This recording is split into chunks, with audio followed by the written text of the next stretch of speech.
بسم اللہ الرحمن الرحیم۔ سامعین اکرام، آپ سن رہے ہیں طلسم ہوشربا کی جلد نمبر 1 اور یہ اس سلسلے کی قسط نمبر 4 ہے۔ مجھے امید ہے آپ کو یہ کاوش بھی پسند آ رہی ہوگی۔ آپ نے اگر ابھی تک میرا چینل کہانی گھر سبسکرائب نہیں کیا تو ابھی میرے چینل کو سبسکرائب کر کے بیل نوٹیفیکیشن آن کر دیجئے تاکہ آنے والی ہر نئی کہانی کی اطلاع بر وقت آپ تک پہنچ سکے۔ محل کی چہل پہل دیکھ کر امرو کو اندازہ ہو گیا کہ لکا اس وقت اپنے دربار میں بیٹھا ہے اور اس کے سارے امیر، وزیر، عیار اور سپہ سالار اس کے سامنے حاضر ہوں گے۔ برآمدے میں پہنچنے کے بعد امرو کے قدم سست پڑ گئے اور وہ کسی سوچ میں گم ہو گیا۔ ابن ادنا نے اس کی یہ حالت دیکھی تو اس کا بازو پکڑ کر ساتھ ساتھ چلنے لگا۔ امرو اپنی فکر میں کچھ اتنا کھویا ہوا تھا کہ اسے اس بات کا احساس ہی نہ ہوا۔ چند لمحے بعد اچانک اسے اپنا بازو کسی فولادی شکنجے میں جگڑا ہوا محسوس ہوا تو اس نے ناگواری کے ساتھ اپنے بازو کو جھٹکا دیا۔ ابن ادنا نے مٹھی ڈھیلی کر دی۔ اچھا تو یہ تم تھے؟ امرو نے رک کر ابن ادنا کو گھورتے ہوئے کہا۔ اصلی روپ میں آنے کے بعد شاید تمہاری طاقت میں بھی اضافہ ہو گیا ہے۔ کیوں، کیا درد ہو رہا ہے؟ ابن ادنا بولا۔ میں نے تو بہت آہستہ سے ہاتھ رکھا تھا۔ یہ کہہ کر اس نے امرو کا بازو چھوڑ دیا۔ امرو گرج کر بولا، خبردار مجھ پر رعب جمانے کی کوشش نہ کرنا۔ تم جیسے شہ زوروں سے نپٹنا مجھے خوب آتا ہے۔ آخر کیا سمجھ کر تم نے میرا بازو پکڑا تھا؟ کیا خداوند کو تم یہ دکھانا چاہتے ہو کہ مجھے پکڑ کر لائے ہو؟ بس میرا تمہارا معاہدہ ختم۔ اب نہ خداوند سے یہ کہوں گا کہ تمہارے سمجھانے بجھانے سے یہاں آیا ہوں، نہ یہ کہوں گا کہ تم نے میرے ساتھ اچھا سلوک کیا ہے۔ دفع ہو جاؤ، مجھے جانا ہے تو اکیلا چلا جاؤں گا۔ دربار کے قریب پہنچ کر امرو نے جو یہ تڑی دی تو ابن ادنا کے ہاتھ پاؤں پھول گئے۔ ایک دم گھگیا کر کہنے لگا، امرو بھائی، خداوند کی قسم آپ کو غلط فہمی ہوئی ہے۔ میں نے طاقت دکھانے کے لیے نہیں، آپ کے برابر چلنے کے لیے آپ کا بازو پکڑا تھا۔ آپ سوچ میں چلتے چلتے پیچھے رہ جاتے تھے اور یہ بات میرے ادب اور آپ کے شان کے خلاف تھی۔ میں وعدہ کرتا ہوں آئندہ کبھی ہاتھ نہ لگاؤں گا۔ بس اب آ گئے اپنی اوقات پر، امرو نے کہا۔ چلو اس بار معاف کرتا ہوں، مگر دیکھو اپنے انعام کا آدھا حصہ دینے میں ذرا بھی دیر نہ کرنا، ورنہ سمجھ لینا کہ قیامت تک نہیں بخشوں گا۔ بولو کیا کہتے ہو؟ خداوند کی قسم امرو بھائی، آپ کا مطالبہ بہت سخت ہے، ابن ادنا نے کہا، مگر میں پورا کروں گا، آپ کو ہرگز ناراض نہیں کروں گا، اطمینان رکھیے۔ ویسے اپنی مہربانی سے اگر آپ نے مجھے چوتھائی حصہ معاف کر دیا تو یہ احسان کبھی نہ بھولوں گا۔ امرو نے کہا، اب میں تم سے پورا 3/4 حصہ لوں گا، ایک رتی کم نہ کروں گا۔ 100 دفعہ غرض پڑے تو مانو، ورنہ اپنا راستہ لو۔ میں جانوں اور خداوند تمہارا سارا پول کھول کے رکھ دوں گا۔ سمجھتے کیا ہو اپنے آپ کو؟ خداوند کی وفاداری کا بھی دعویٰ کرتے ہو اور اسے دھوکہ دینے پر بھی کمر بستہ رہتے ہو۔ لعنت ہو تمہاری اس جھوٹی بندگی پر۔ امرو کو ہتھے سے اکھڑتے دیکھ کر ابن ادنا کو اس کے مانتے ہی بنی۔ طلسم کے باہر آدھے پر سودا طے ہوا تھا، مگر اندر لالچ میں آ کر 1/4 سے اسے اور ہاتھ دھونے پڑ رہے تھے۔ اسے ڈر ہوا کہ کہیں باقی چوتھائی بھی ہاتھ سے نہ جائے۔ چنانچہ جوں توں امرو کو راضی کر کے اس نے آئندہ کے لیے خاموش رہنے کا فیصلہ کیا اور اسی طرح ادب سے اس کے ساتھ چلنے لگا جیسے اس کا غلام ہو۔ چند لمحے بعد وہ دربار کے دروازے پر تھے۔ جیسے ہی انہوں نے اندر قدم رکھا، سارے دربار کی نگاہیں امرو پر جم گئیں۔ ابن ادنا کا چہرہ فخر سے تمتمانے لگا۔ امرو کو لانے کا سہرا اسی کے سر تھا۔ وزیر، امیر، سپہ سالار سب آپس میں سرگوشیاں کر رہے تھے۔ امرو کو دیکھ کر انہیں یقین نہ آتا کہ یہ دبلا پتلا لمبا اور سوکھی شکل والا آدمی وہی امرو عیار ہے جس کے کارناموں کی ساری دنیا میں پکار ہے، جو امیر حمزہ کا بچپن سے خیر خواہ اور مددگار تھا اور جس کی آمد کا خداوند کو بے چینی سے انتظار تھا۔ مگر اس کے بعد جب ان کی نگاہیں ابن ادنا کے چہرے پر پڑتیں تو اس کا فخر دیکھ کر ان کا دل کہہ اٹھتا، ممکن ہے اس کے ساتھ نظر آنے والا یہی اول جلول سا آدمی امرو ہو۔ خداوند سے وہ اسی کو تو ساتھ لانے کا وعدہ کر کے گیا تھا۔ بختیارک اور فرامرز امرو کو پہلی ہی نظر میں پہچان گئے۔ انہیں یقین ہو گیا کہ اب دیکھتے ہی دیکھتے حالات بدل جائیں گے۔ خداوند لقا کا اقبال بلند ہو، امیر حمزہ کے فولادی حوصلے پگھل جائیں گے۔ لقا بھی خوشی سے پھول گیا۔ اس نے اپنے 999 طلسمات کی بربادی کا غم بھلا دیا۔ جیسے ہی امرو نے اس کے قریب پہنچ کر اسے سجدہ کیا، لقا نے اپنا کروڑوں کی مالیت کا ہیروں کا ہار گلے سے اتار کر اسے عنایت کیا۔ جڑاؤ، بازو بند اور انگوٹھیاں ابن ادنا کو انعام میں ملی۔ فرامرز نے موتی اور بختیارک نے اشرفیاں عمرو پر نچھاور کیں۔ اہل دربار مرحبا مرحبا کر اٹھے۔ عمرو نے ہیروں کا ہار زنبیل میں رکھا اور للچائی ہوئی نظروں سے فرش پر ادھر ادھر دیکھنے لگا۔ نیچے ہر طرف اشرفیاں اور موتی بکھرے پڑے تھے۔ اس کا دل چاہ رہا تھا کہ یہ سب بھی وہ اپنی جھولی میں رکھ لے۔ اسی لمحے اس کی نگاہ ابن ادنا کی کھلی ہوئی تھیلی پر جا پڑی اور بازو بند اور انگوٹھیوں کے بڑے بڑے ہیرے اس کی آنکھوں میں چکا چوند پیدا کرنے لگے۔ اسے محسوس ہوا کہ ابن ادنا ان ہیروں کو اپنی اینٹی میں رکھنے والا ہے۔ زمین پر بکھرے ہوئے ہیروں کا خیال چھوڑ کر اس نے ابن ادنا کا ہاتھ پکڑ لیا۔ ابن ادنا جان گیا کہ عمرو بازو بند اور انگوٹھیاں ہڑپ کرنے کی فکر میں ہے، مگر قبل اس کے کہ وہ اپنا ہاتھ چھڑاتا یا زبان سے کچھ کہتا، عمرو لقا سے کہنے لگا، عالم پناہ، جتنی حضور کی وفاداری اور خیر خواہی میں نے اس شخص میں پائی ہے، دنیا کے کسی غلام میں اپنے آقا کے لیے نہ ہوگی۔ اس میں شک نہیں کہ امیر حمزہ سے ناراض ہونے کے بعد میرے دل میں خود بخود حضور کی بندگی اختیار کرنے کا خیال پیدا ہو گیا تھا، مگر اس خیال پر عمل کرنے اور آپ کی خدمت میں اس وقت حاضر ہونے کے لیے مجھے اسی شخص نے آمادہ کیا تھا۔ ابن ادنا نے اپنی یہ تعریف سنی تو زمین کو بھول کر اس کا دماغ ساتویں آسمان کی سیر کرنے لگا۔ اہل دربار اسے رشک کی نگاہوں سے دیکھنے لگے۔ لقا کے دل میں اس کی قدر بڑھ گئی۔ ایک لمحے رک کر عمرو پھر کہنے لگا، خداوند، بات یہیں ختم نہیں ہوتی۔ مجھے اپنے ساتھ یہاں لانے کے لیے اس نے جس طرح میری خوشامد کی تھی، اس سے مجھے شک گزرا تھا کہ اس کی یہ کوشش حضور کی خیر خواہی میں نہیں بلکہ اس انعام کے لالچ میں ہے جو اسے میری وجہ سے حضور کی جانب سے ملنے کی امید تھی، مگر اس نے آقائے ولی نعمت اپنے خیر خواہی سے تیرے اس غلام نے مجھے حیران کر دیا۔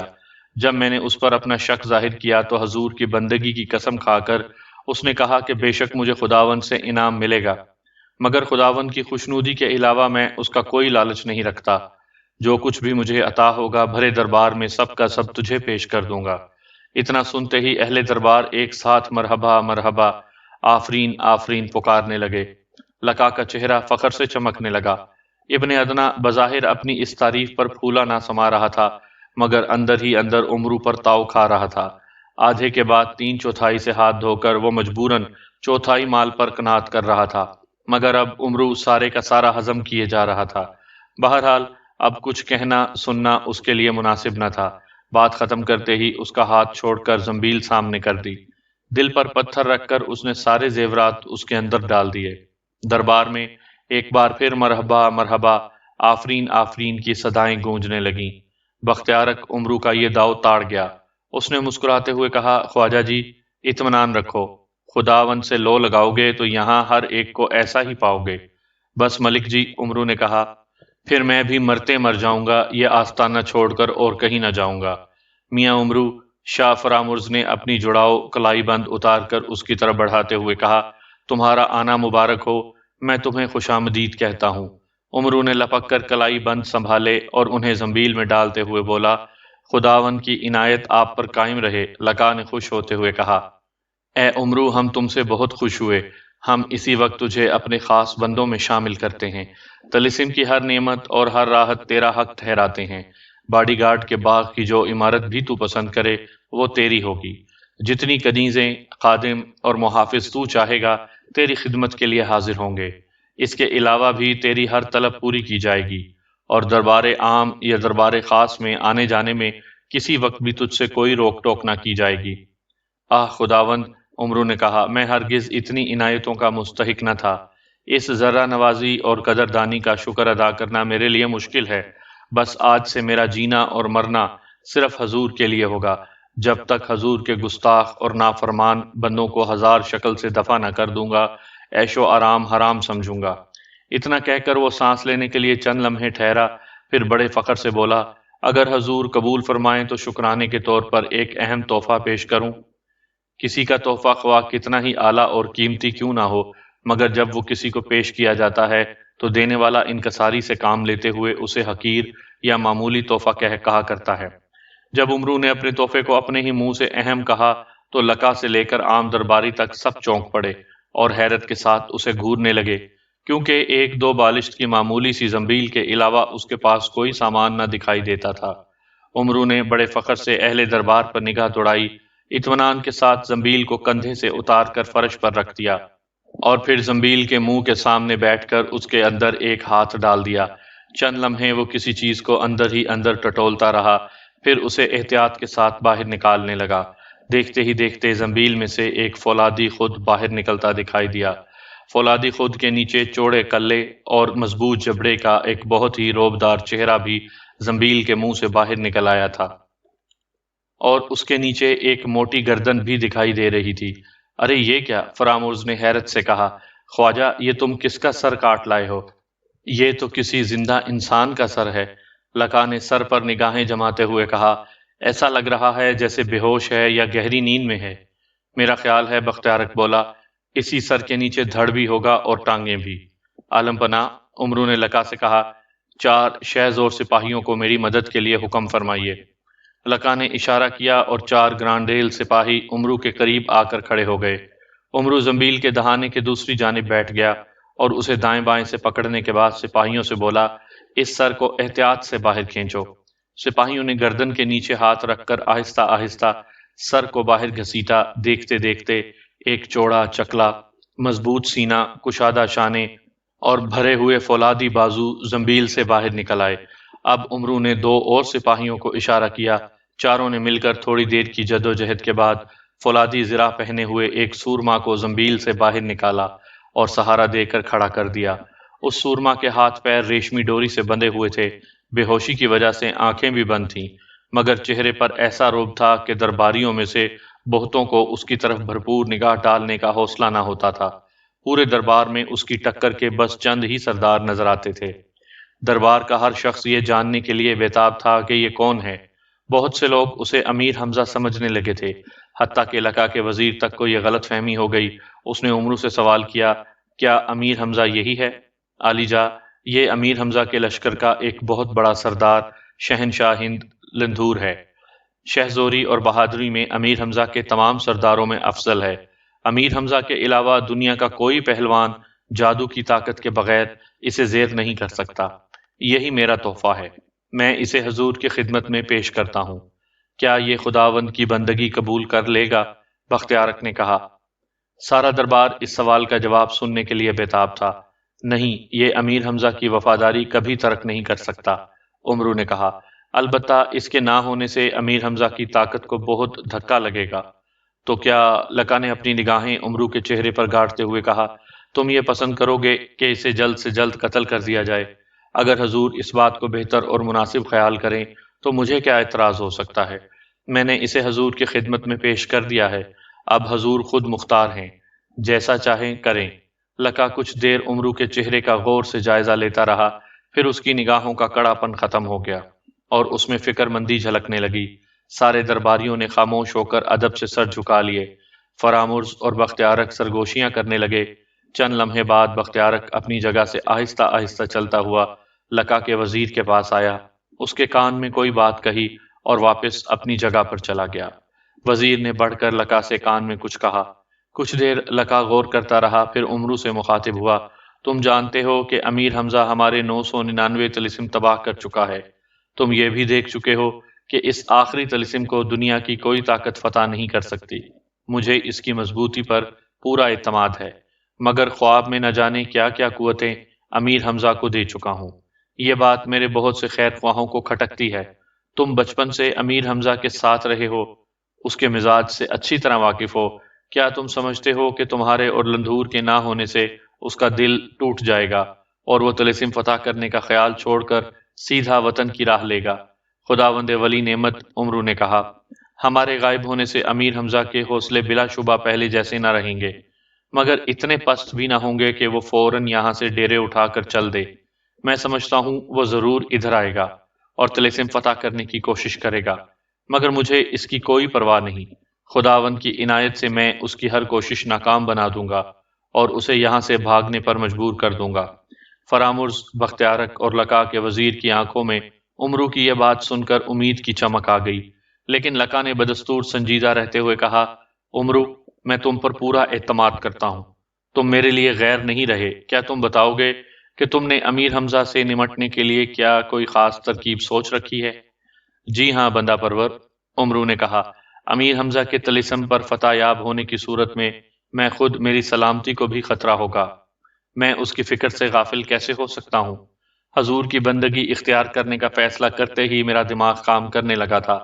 چنانچہ دربار حال میں داخل ہونے سے چند لمحے پہلے ہی میں ایک اعلیٰ اور کارگر تجویز سوچ چکا ہوں۔ مجھے یقین ہے کہ یہ تجویز کامیاب ہوگی، یا تو امیر حمزہ اپنے لشکر سمیت ہمارے ہاتھوں تباہ ہوگا، یا پھر طلسم فتح کرنے کی حسرت لیے ہوئے ہر حالت میں وطن کوچ کر جائے گا۔ فرامرز اور بختیارت کے چہرے چمک اٹھے، مگر قبل اس کے کہ وہ کچھ بولتے، لقا نے انہیں خاموش رہنے کا اشارہ کر دیا۔ عمرو، لقا نے جوش میں آ کر کہا، اگر تمہاری تجویز ایسی ہی ہوئی تو تم اپنے سے زیادہ مجھے کسی اور پر مہربان نہ پاؤ گے۔ میرے بعد دنیا کی ساری نعمتیں اور راحتیں تمہارے لیے ہوں گی۔ میرے سارے وفادار بندے تمہیں سر آنکھوں پر بٹھائیں گے، اور اشارہ دو گے تو آسمان کے تارے بھی تمہارے لیے توڑ لائیں گے۔ اپنی تجویز پیش کرو، ماں بدولت سننے کے لیے بے چین ہے۔ عمرو نے دوزانو ہو کر لقا کی قبا کو بوسہ دیا اور پھر کھڑے ہو کر ادب سے کہنے لگا، عالم پناہ، میں جو کچھ کروں گا فرض سمجھ کر کروں گا، اس کے علاوہ دل میں کسی لالچ کو جگہ نہ دوں گا۔ میری تجویز یہ ہے کہ جس طرح لندھور کو گرفتار کر کے لایا ہوں، اسی طرح امیر حمزہ کے دوسرے نامور سرداروں اور بیٹوں پوتوں کو بھی یہاں لا کر قید کر دوں گا۔ پھر جب امیر حمزہ طلسم فتح کرنے کی غرض سے ادھر کا رخ کرے گا تو اس سے معاہدہ کیا جائے گا۔ ہماری شرط یہ ہوگی کہ اگر وہ خاموشی سے وطن واپس چلا جائے گا تو اس کے گرفتار شدہ سرداروں اور شہزادوں کو کوئی تکلیف نہ پہنچائی جائے گی۔ وہ سب ہمارے قبضے میں رہیں گے، اور ہر سال 6 مہینے ہم ان کو ایک ایک دو دو کر کے رہا کرتے رہیں گے۔ یہ بات نہ مانی گئی تو ایک ساتھ ہم ان سب کو موت کے گھاٹ اتار دیں گے۔ مجھے یقین ہے کہ امیر حمزہ اپنے چہیتے سرداروں اور بیٹوں پوتوں کا قتل ہونا گوارا نہ کرے گا۔ اس طرح نہ صرف اس وقت وہ ہمارے سروں سے ٹل جائے گا، بلکہ برسوں ادھر کا رخ بھی نہ کرے گا۔ اور اگر کہیں خوش قسمتی سے خود امیر حمزہ میرے ہتھے چڑھ گیا تو پھر تو ہمیشہ کے لیے قصہ ہی پاک ہو جائے گا۔ رہ گیا اس کا لشکر تو حضور کے باڈی گارڈ ہی اسے تہس نہس کرنے کے لیے کافی ہوں گے۔ بہت ہی معقول تجویز ہے، بختیارک نے ران پر ہاتھ مارتے ہوئے کہا، میں اس سے اتفاق کرتا ہوں۔ شاہ فرامرز خوشی سے پہلو بدلتے ہوئے بول اٹھا، میں بھی تائید کرتا ہوں۔ لقا کا وزیر کہہ اٹھا، بہت ہی شاندار۔ لقا بولا، اس کا چہرہ چمک رہا تھا، اس طرح سانپ بھی مر جائے گا اور لاٹھی بھی نہ ٹوٹے گی۔ مگر عمرو، لندھور کو تم اتفاقیہ طور پر پکڑ لائے ہو، کیا دوسروں کو بھی اتنی ہی آسانی سے گرفتار کر سکو گے؟ حضور اس کی بالکل فکر نہ کریں، عمرو نے مسکراتے ہوئے کہا، منشا کے مطابق اتفاقات پیدا کرنا اور مشکل کو آسان بنانا ہی اس ناچیز کا کام ہے۔ سالوی زندگی یہی کرتا آیا ہوں۔ البتہ اس رعایت کی درخواست ضرور کروں گا کہ طلسم سے باہر جانے اور اندر واپس آنے میں کبھی کوئی رکاوٹ میری راہ میں حائل نہ ہو۔ یہ رعایت مل گئی تو ہر موقع سے فائدہ اٹھانا میرے لیے ممکن ہو جائے گا۔ یہ رعایت تمہارا حق ہے، لقا نے کہا، میں اسی وقت تمہیں اس سے سرفراز کرتا ہوں۔ اتنا کہہ کر لقا نے اپنے گلو بند کے اندر سے ٹٹول کر ایک ہار سا نکالا اور عمرو کی طرف بڑھاتے ہوئے بولا، لو یہ گلے میں ڈال لو، لیکن اس کی جان سے زیادہ حفاظت کرنا۔ اسے پہننے کے بعد پیلے خزانے کے علاوہ اندر باہر کی کوئی بھی طلسمی رکاوٹ تمہارا راستہ نہ روک سکے گی۔ عمرو نے آگے بڑھ کر لقا کے ہاتھ سے ہار لے لیا۔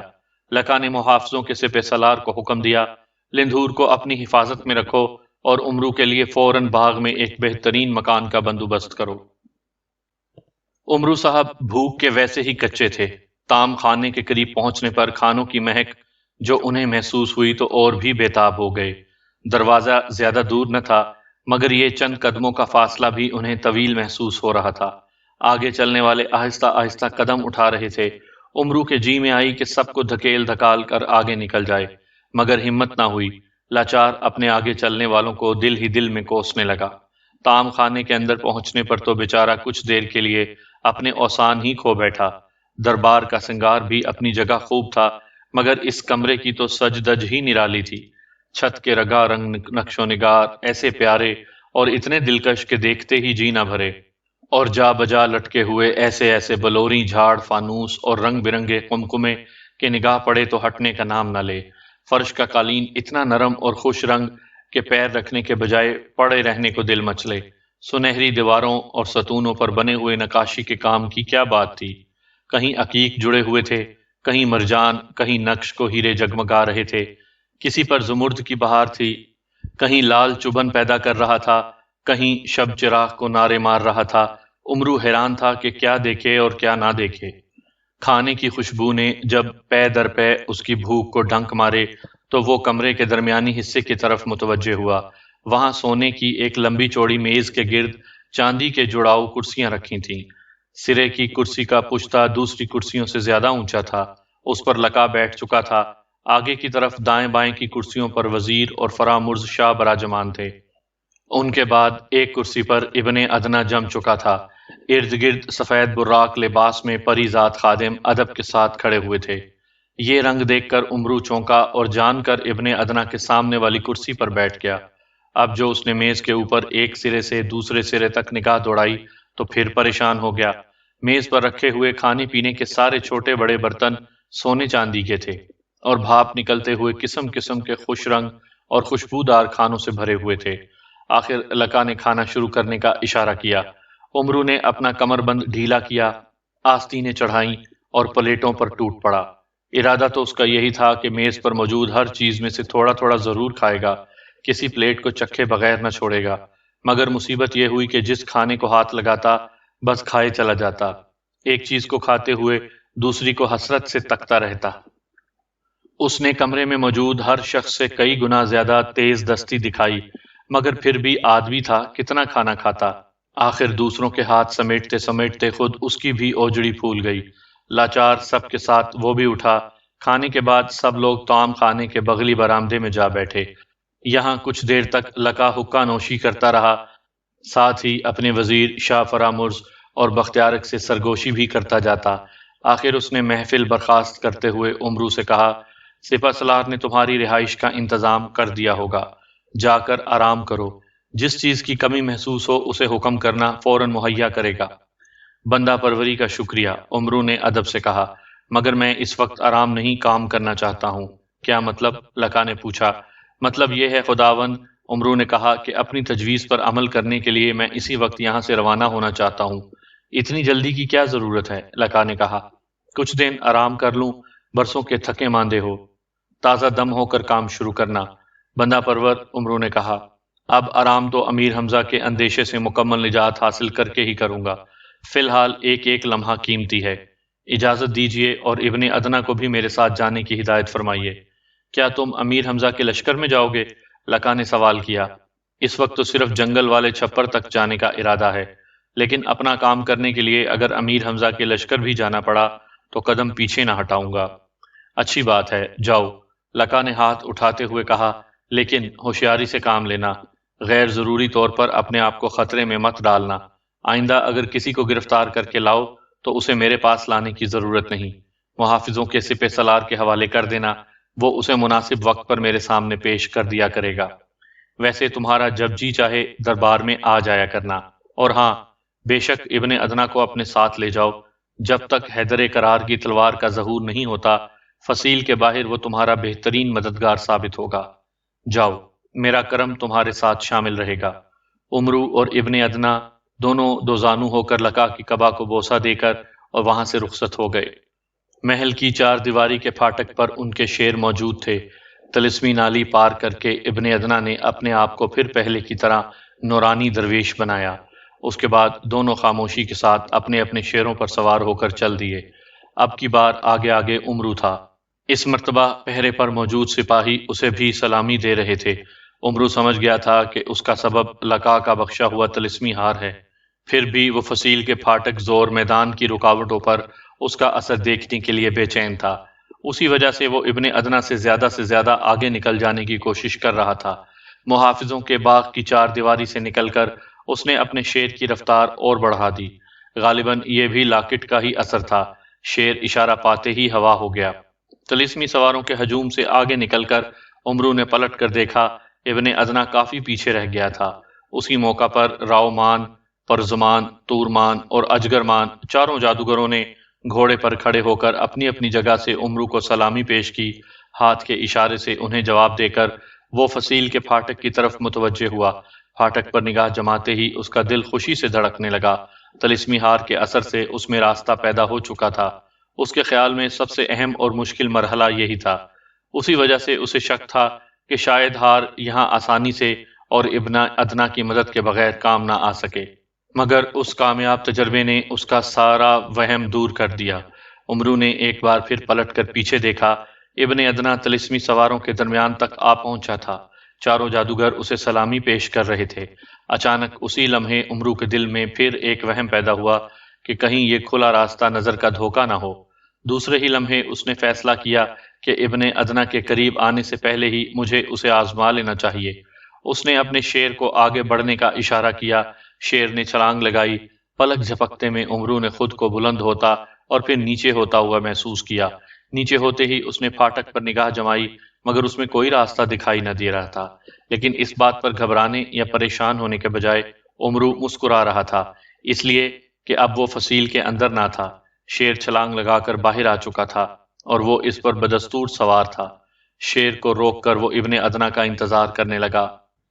ہار کو آزما لینے کے بعد اب وہ اس سے زیادہ آگے نکل جانا غیر ضروری سمجھ رہا تھا۔ اسے زیادہ انتظار نہ کرنا پڑا۔ دیکھتے ہی دیکھتے پھاٹک میں پھر کشادہ راستہ ظاہر ہوا اور ابن ادنا اس میں سے باہر آیا۔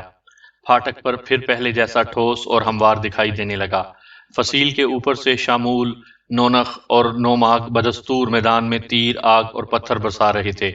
دونوں میدان میں سے ہو کر ساتھ ساتھ آگے بڑھنے لگے۔ اس بار ابن ادنا کو راستہ بنانے کی ضرورت پیش نہ آئی۔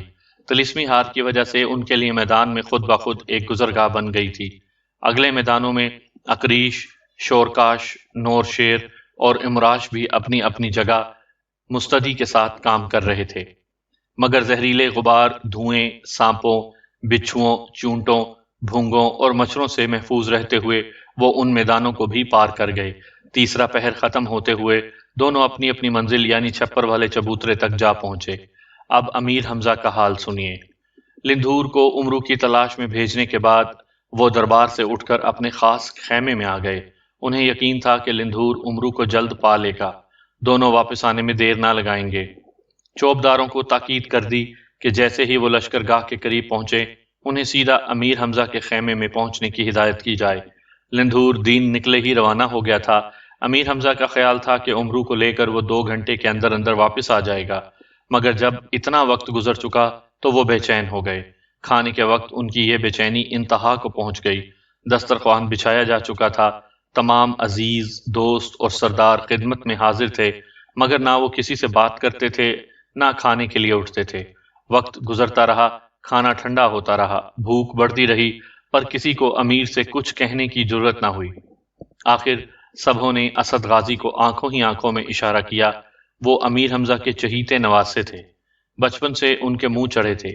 دوسروں کی شہ پا کر وہ امیر حمزہ کے پاس آئے اور ٹھٹک کر کہنے لگے، نانا جان، بھوک سے آنتیں کل ہو واللہ پڑ رہی ہیں، اٹھیے، کھانا ٹھنڈا ہو رہا ہے۔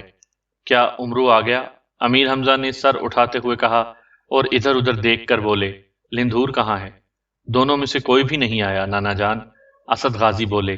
شاید کچھ دیر میں آ جائیں، چلیے جب تک ہم لوگ کھانا کھاتے ہیں۔ مجھے بھوک نہیں، امیر حمزہ نے کہا، تم لوگ جا کر کھا لو۔ آپ کے بغیر کوئی بھی نہیں کھائے گا، اسد غازی نے ضد کرتے ہوئے کہا۔ اٹھیے، آخر اتنا افسوس کرنے کی کیا ضرورت ہے؟ خواجہ جی کوئی پہلی دفعہ تھوڑی روٹھے ہیں، شام تک لندھور انہیں منا ہی لائیں گے، چلیے۔ بیٹا مجھے بہت دکھ ہے، اس بار میں نے امرو کے ساتھ واقعی زیادتی کی ہے، امیر حمزہ بولے۔ مجھے اندیشہ ہے کہیں ضد اور غصے میں وہ ابن ادنا کے پھندے میں نہ جا پھنسا ہو۔ لندھور بھی ابھی تک واپس نہیں آیا، سمجھ میں نہیں آتا وہ کیوں رک گیا۔